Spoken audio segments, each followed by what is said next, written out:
So today I'm starting a new series, and this one is for people that want to travel the world this summer but cannot afford it. It is for us people. I want to travel the world and see everything and experience it all, but I can't afford to go anywhere this summer, so I wanted to bring the world to me. I mean, we live in a digital age where everything is at our fingertips information-wise. So what I wanted to do is travel the world, well, bring the world to me while staying in my hometown. The way I'm going to be doing this is very different for every country that I visit. And yes, I will be visiting different countries without actually leaving my own country.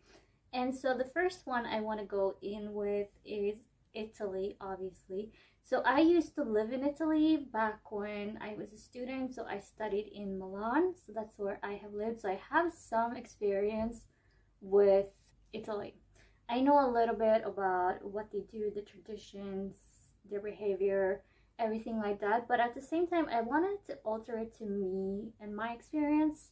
I don't have anything that is Italian where I'm living, so I have to figure something out. So what I decided for today is that I will make a dish that is from Italy, but I will change it a little bit because I have a very strict diet that I have to follow, and so I will change it according to that. But then I will watch an Italian movie or a movie that is filmed in Italy. I mean, you can go full authentic and watch an Italian movie in the Italian language with subtitles in your own language.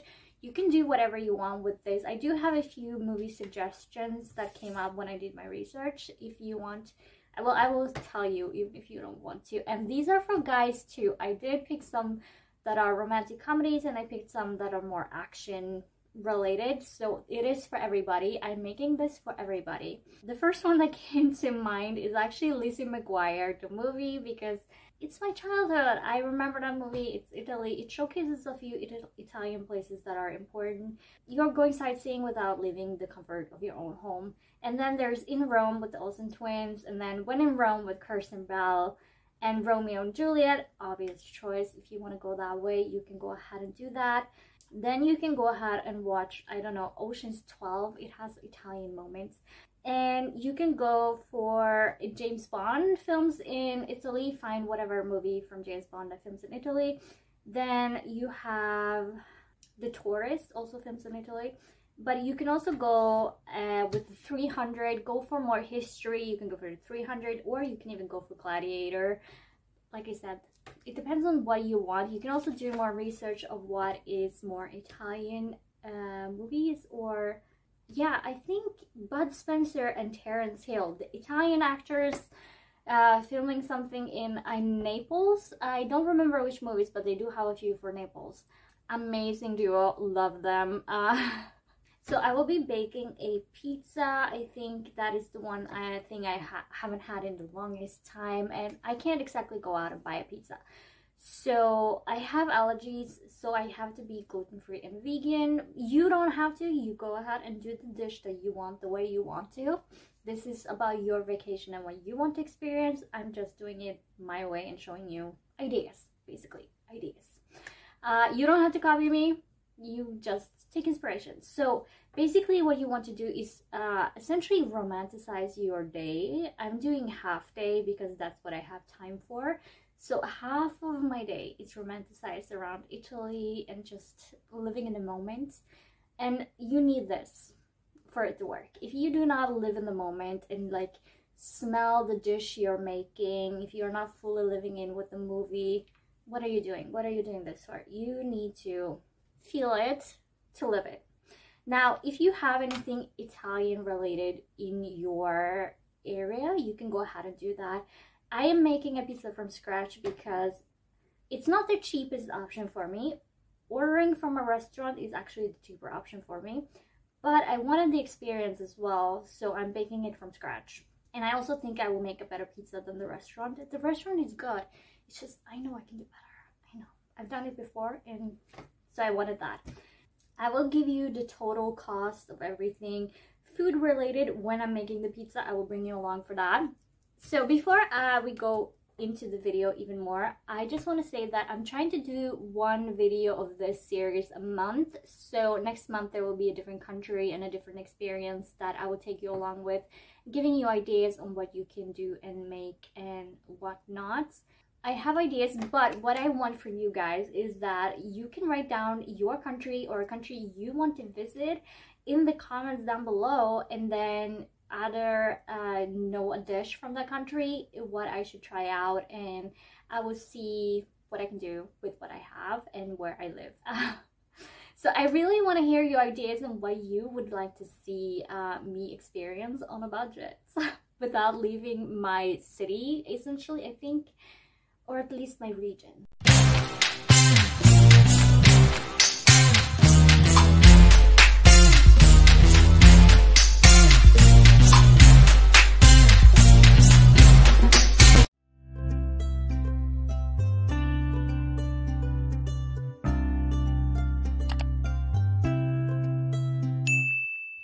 So I'm starting off making the dough. I will put the recipe down below because this one I actually did follow a recipe. I just switched out the flour with gluten-free flour.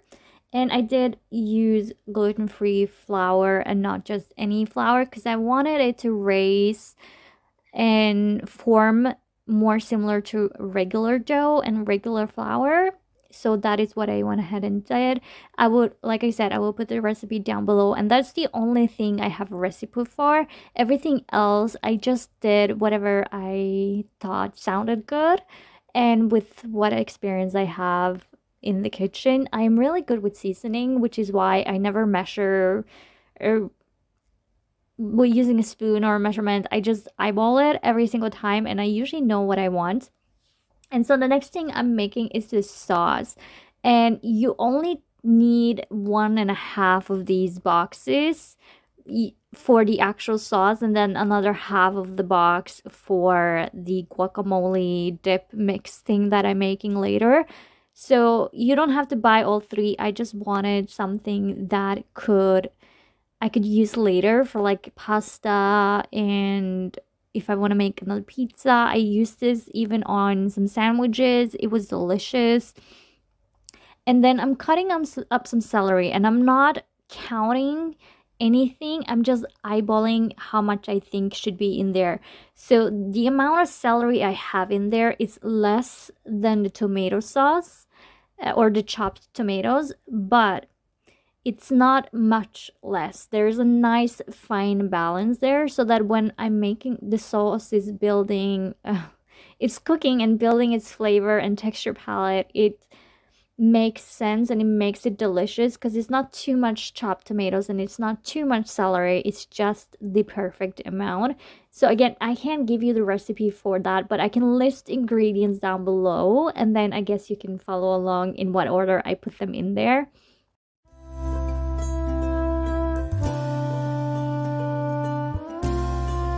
And yes, I will also put the cost of everything down below in the description box. I think that will be easier than adding it on screen. Chop up an onion, and yes, it looks a little bad, but you can easily just cut that off. I put basically a whole onion in there in the sauce because that is just gonna add to the flavoring. And if you look at a pizza sauce in store, it has the chopped tomatoes, it has the celery, it has onion, it has garlic, and I use a whole head of garlic because these are small garlics, which is why it's taking me some time to peel them as well. But I use a whole head of garlic. If you do not really like the garlic flavor, do half and then taste and then see if it needs, you can add more or not. I think for this amount of sauce, 1 small head of garlic is just, it's not enough for me, but for the normal person, yes, it's enough. And yeah, I leave them whole in there because I will use a, what is it called, a handheld mixer smasher thingy. I don't remember the name, but you will see later. I will use that to smush everything up into more like a paste texture than a liquid one, and it's not so lumpy. So you can leave the garlic cloves whole in the sauce while it's cooking.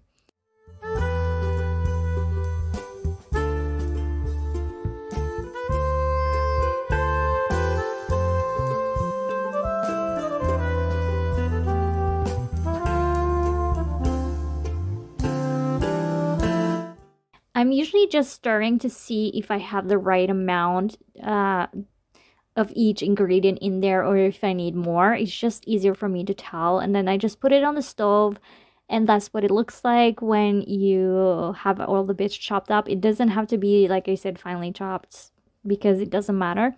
And then I will go ahead and take another head of garlic, and I use again a whole head of garlic, and this time I'm making the cheese basically. So like I said, I am a gluten-free vegan because I have allergies, so I can't have regular cheese on my pizza. But they didn't have cheese in store, so I figured I would just use sour cream, and that is what I'm using. So I'm using a whole head of garlic because I like the garlic, basically like an aioli type dressing is what I'm making. But when you're adding all the ingredients together, it tastes cheesy in a way, and it tastes delicious. And as a vegan, me it makes for me it tastes a little bit like cheese, so it's reminding me of how I used to be able to eat pizza. It's delicious. So I got 2 cans of sour cream because I wanted to make sure I had enough for the top of the pizza, and if I wanted to add some more dip on top later. I ended up having enough for the top of the pizza and then a little bit left, and I decided to just use that for my sandwiches instead, the little that was left. But definitely 2 boxes for this size of pizza. You should not just go by one. And then I'm just pressing the garlic so it's fine, because this will be raw. This garlic will be raw, and you cannot tell that it's raw when you're tasting it, by the way. But you definitely want the garlic flavor in there, which is why, again, I'm using a whole head of garlic. But it's a small head, so it's not a big one.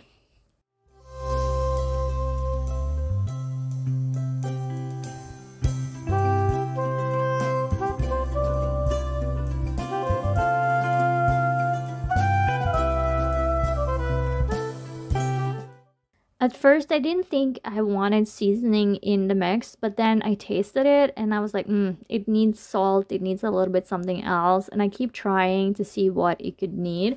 And I'm going in with aromat, which is, it's salty, but it has more flavor. I don't remember exactly what's inside of it, but it has more flavor. It has a potato chip type of taste. So I didn't want to just go in with salt. I wanted something better and more.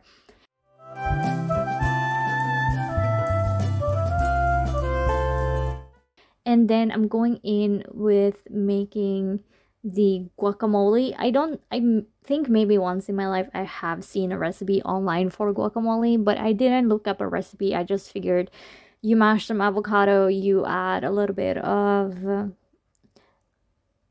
other ingredients that sound delicious. So it's not like a true guacamole mix. It's more Mediterranean, I think, in flavor. Yeah, Mediterranean is what it's like in flavor.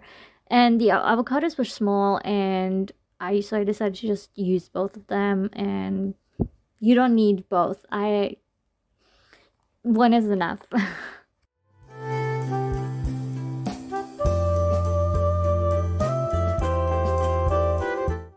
And then mashing it seemed to be a little bit hard because they were still a little hard. They were fine to eat as is, but to mash it in this bowl, it was a little hard. So I went in with, like I said, is it a Mixmaster machine to mush it? And it just makes it easier. Why not make my life easier? So I'm just mushing that, and when I'm adding the chopped tomatoes, I won't mush that. I will keep the chopped tomatoes as is in the guacamole. And this box of chopped tomatoes actually has chili in it as well, and it definitely added to the flavoring. I really liked it when it had the chili. It's not just chopped tomatoes, it has the chili as well, which I think it definitely makes it. But you see how much I put in there. It's like half a box. So technically, like I said, you need 1.5 box for the sauce, and you need one or half a box for the guacamole mix. So you technically only need to buy 2 chopped tomato boxes. And originally, I wanted to go with like real tomatoes, but that's more expensive, and I wanted to make this as cost effective as possible while still making it delicious. I added half an onion in there as well, raw onion, which is why I chose the red onion because it has a sweeter, less intense flavoring. I added juice of half a lime in there as well, just to give it more flavor. And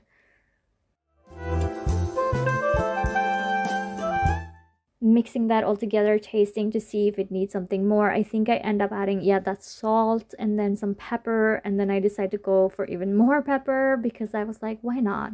I don't have pepper on anything else, so I might as well put pepper in this one. And it's just regular black pepper, but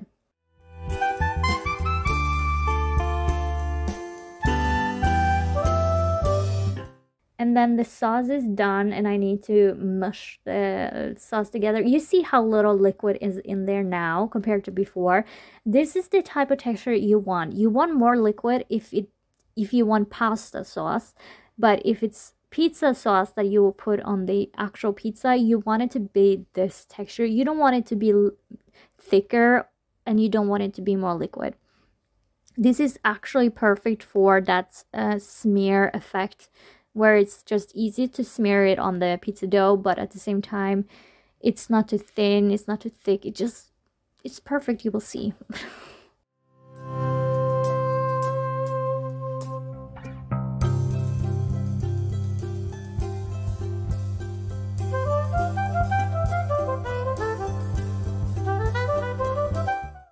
And then for the seasoning, the first box that I put in was salt, then I added some sugar, and then some oregano and basil. And I went in with also some ground white pepper, I believe it is, and then some paprika, and then I will go in with some chili flakes later. You see me grab the bag, but then I grab for something else. That is chili flakes, and you definitely need chili flakes in this. You don't need a lot if you can't handle the heat, but you definitely need a little bit for the flavor to make sense for a really delicious pizza sauce. Any pizza sauce that you see in store has chili flakes in them, I believe.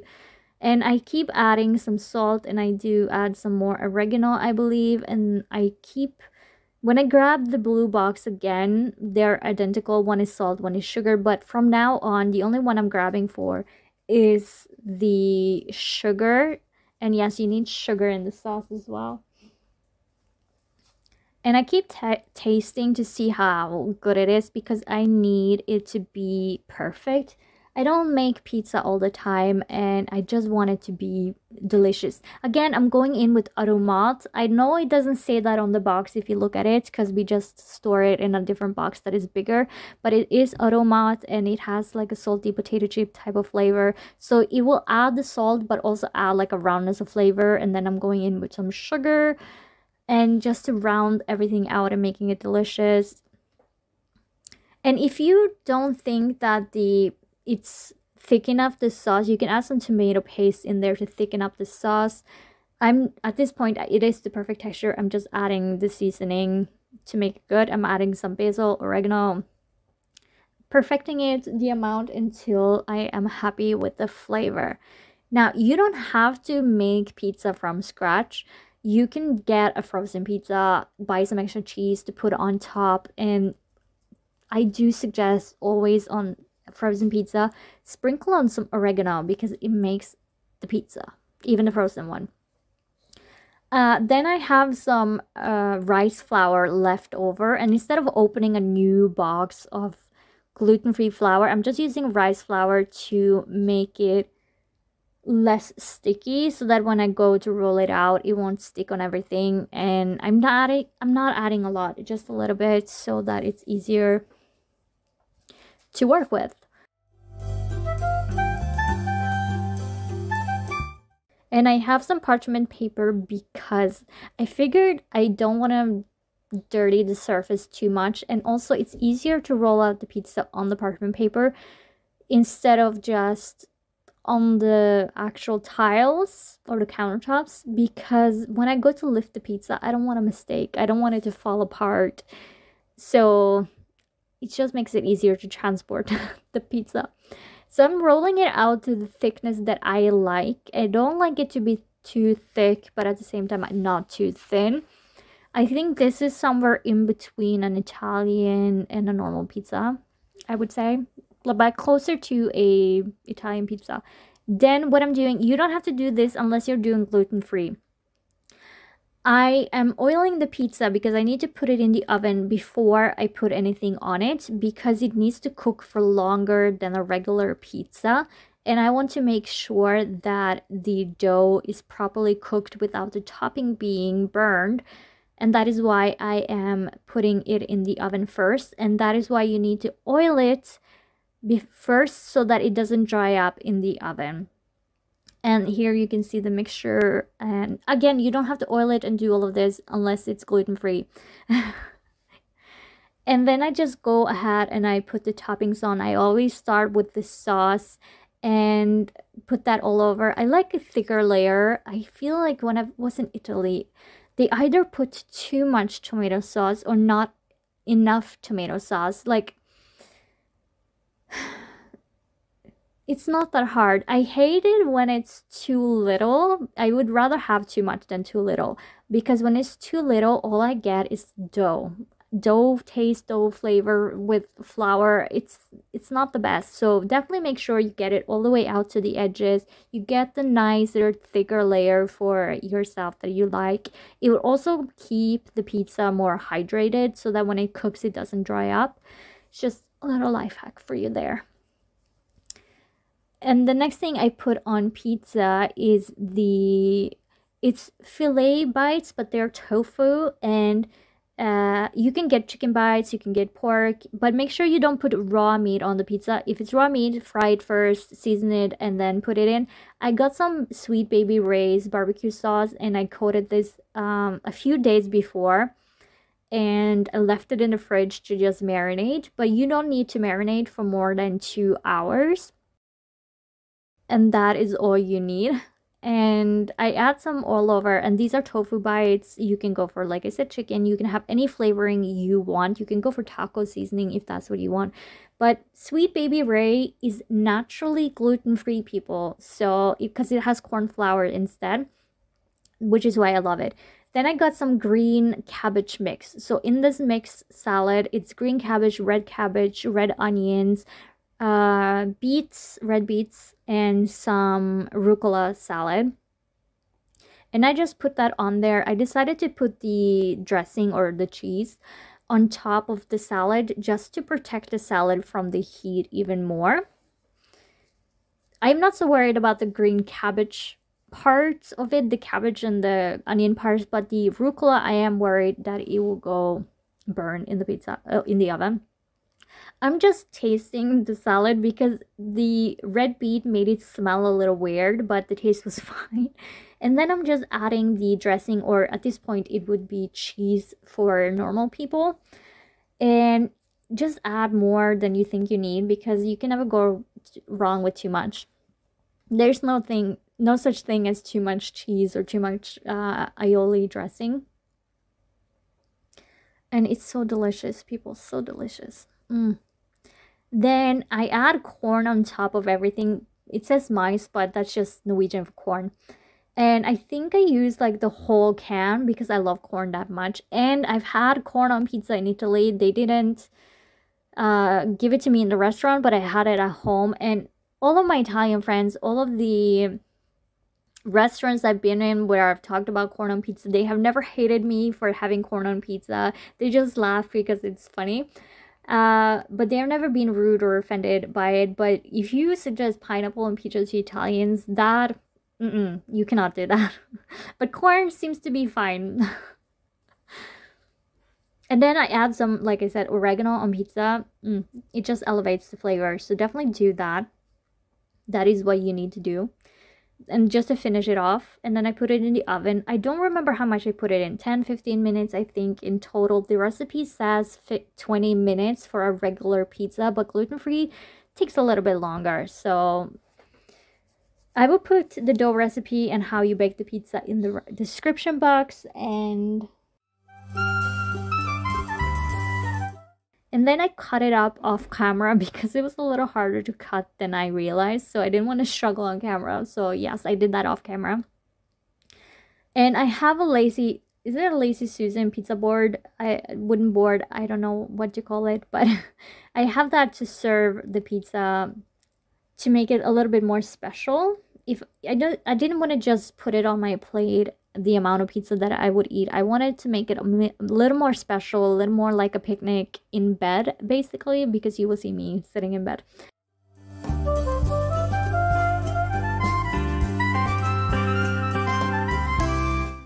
And here I have all of the things that I need. I have the pizza, the guacamole dip, the aioli sauce dip, and then I have some rosé, basically sparkly rosé, and it tasted good. It's the first time I tasted that one, but I bought it because it was in my price range. It was $7, and for some people that is expensive, but in Norway a small bottle, it is $7.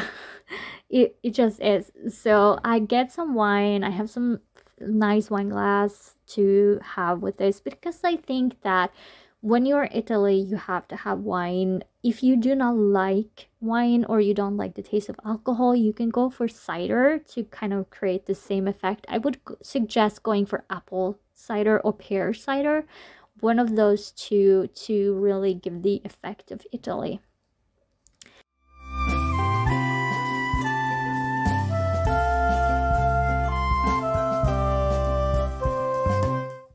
And of course, I'm a content creator, so I have to film and take pictures before I get to eat. That's just the way it is. It looks a little funny for maybe everybody else, but I decided to keep it on camera because it shows the reality of me making the video. And the pictures that I take, the filming that I do. And by the way, the pizza tasted like heavens.